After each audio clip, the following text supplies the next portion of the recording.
It all started with a scream. My scream.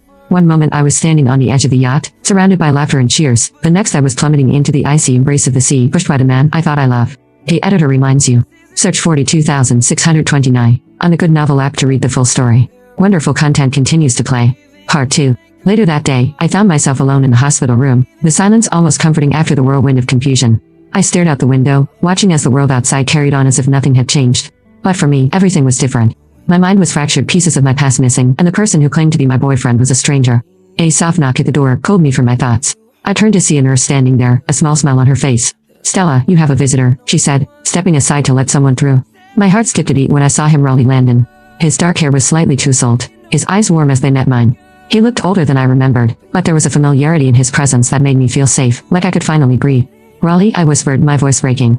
Tears welled up in my eyes as he stepped closer, his face softening. "Hey Stella," he said, his voice low and comforting. He reached out, taking my hand gently in his. I came as soon as I heard. A sob escaped my lips, and I clung to his hand, the tears flowing freely. I thought I'd never see you again." He sat down beside me, his thumb brushing over my knuckles. "I'm here now. And I'm not going anywhere." I looked at him, my heart swelling with emotion, relief, gratitude, and something that felt a lot like hope. For the first time since waking up, I felt like I could trust myself, like maybe the pieces of my life weren't as lost as I thought. Raleigh's eyes flickered to the door, where my parents stood, watching us with cautious expressions. My mother gave a small nod, a tear escaping down her cheek as she whispered, "Maybe this is what she needs." Raleigh turned back to me, his eyes never leaving mine. "Stella, I know you're confused, and I know things are messy right now. But whatever you need, answers, support, anything, I'll be here. We'll figure this out together." I squeezed his hand, a shaky smile forming on my lips. "Thank you, Raleigh. I don't know what's real, but I know I remember you. And that's enough for now." He smiled, his eyes softening.